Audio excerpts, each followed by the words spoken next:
Chapter 5 Legacy of Evil. The more Trig explained, the more Ponnico wanted to know more. The old mercenary constantly interrupted, demanding Trig go into finer details or provide extra context.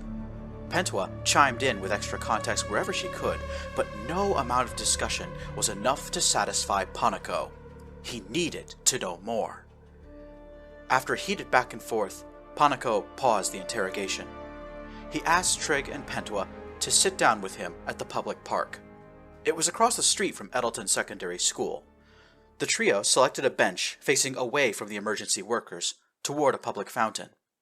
The old fighter insisted Trig and Pentua take a seat while he remained standing, stroking his beard and pacing thoughtfully while the Shepminters talked to him about the day's events.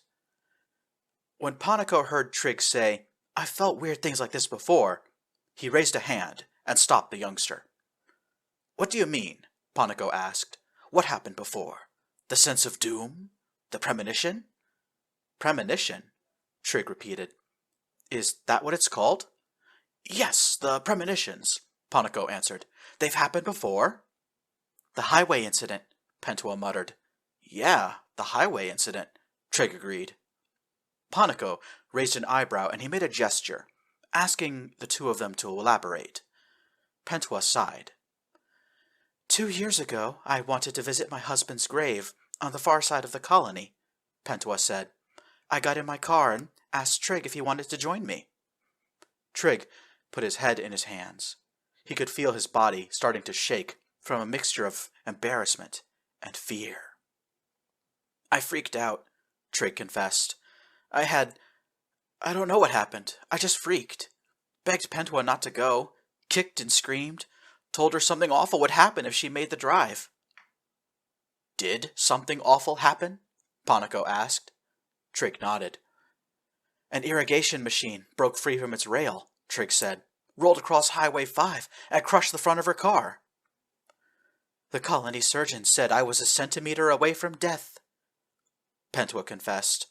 "I like to tell people I survived because I hesitated a moment, just to look at Trig one more time as I drove away." Ponnico narrowed his eyes, staring at Trig intensely. "There's something about you, Trig Shepminter."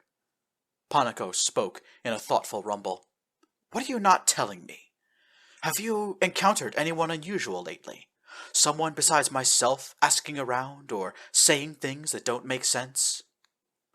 Trig perked up. "Oh, I met this girl who said someone was trying to kidnap her, and she said something about Lightwater Moon." Lightwater.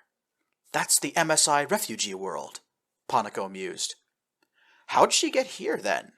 If she really is from Lightwater, then she's an undesirable. There's no way she could get into the Sutherian Empire. Not legally, anyway." Ponnico stroked his beard in deep thought. Then he asked, "Were you born on Eddleton?" "No," Trig and Pentua said together. "Where then?" Ponnico said. He was suddenly much more interested. "The headmaster said this woman is your guardian. Where are your parents?" Trig shook his head. "I don't know where I was born," Trig admitted. "My mom might know. She's an inmate on the prison ship Grand Historia," Trig explained. "You can't miss it. It's that gigantic starship docked to Sooth Casa Starbase, near the homeworld. My dad? Never met my dad." "And you don't know who he was?" Ponnico sounded hopeful when he spoke, but his smile faded as Trig shook his head.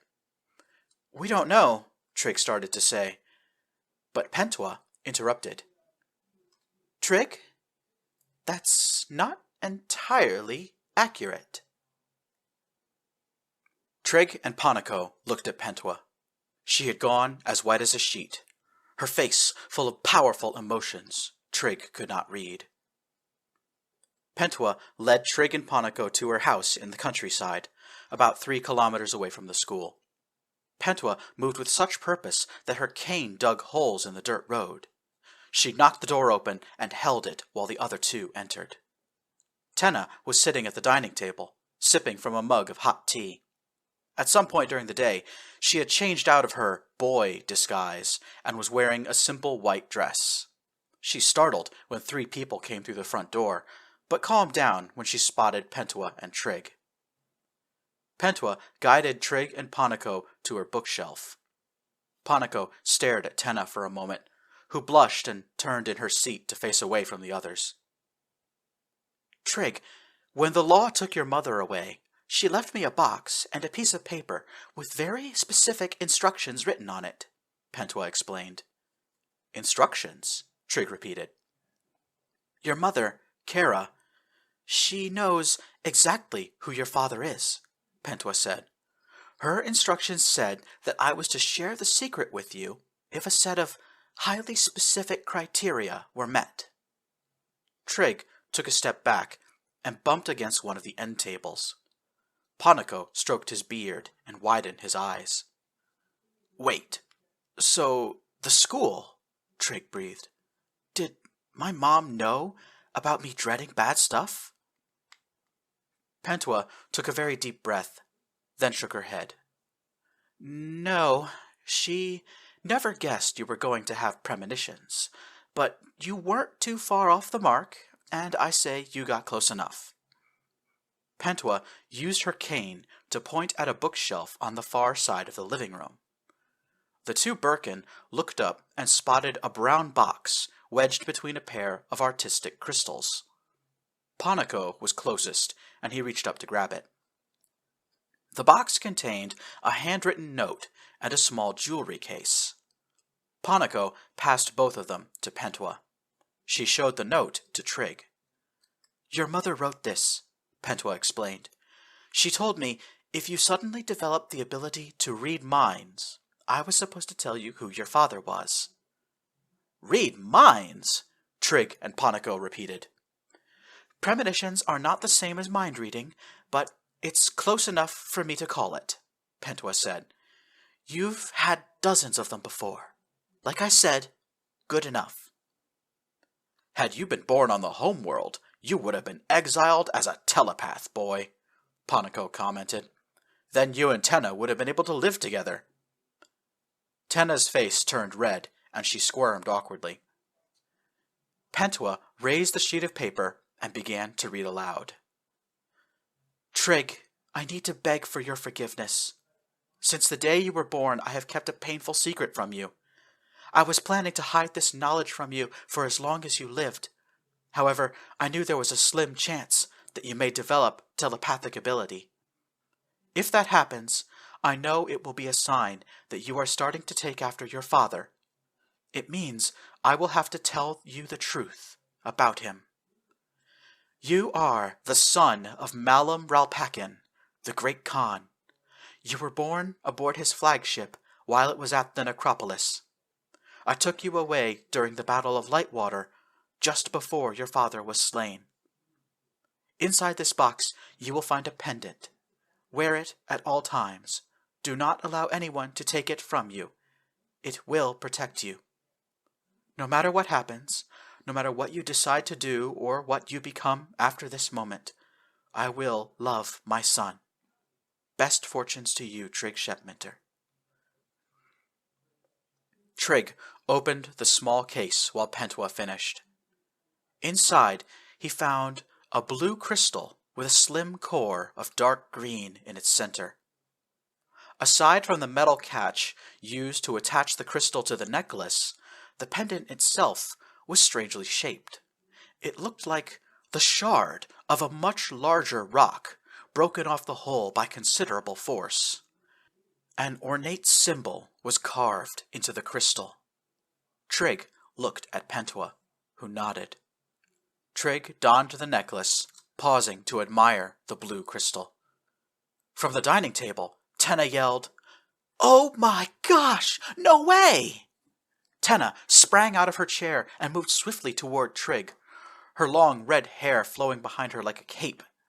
Tenna was the shortest person in the room, so when she plunged her hand into the neckline of her dress, everyone moved to avert their eyes. A twinkle of light caused Trig to look at her again. Tenna was wearing a necklace similar to the one Trig received. Hanging from the cord was a crystal pendant. Just like Trig's, the crystal was fractured as though broken off a larger piece. The two teens gazed at one another, shocked. Without saying a word, Trig and Tenna held out their pendants. The two broken shards interlocked together, forming a larger gemstone that, while hauntingly beautiful, was noticeably incomplete. At least 3 more shards were missing, possibly 4. Tenna looked at Trig, her eyes locking onto his.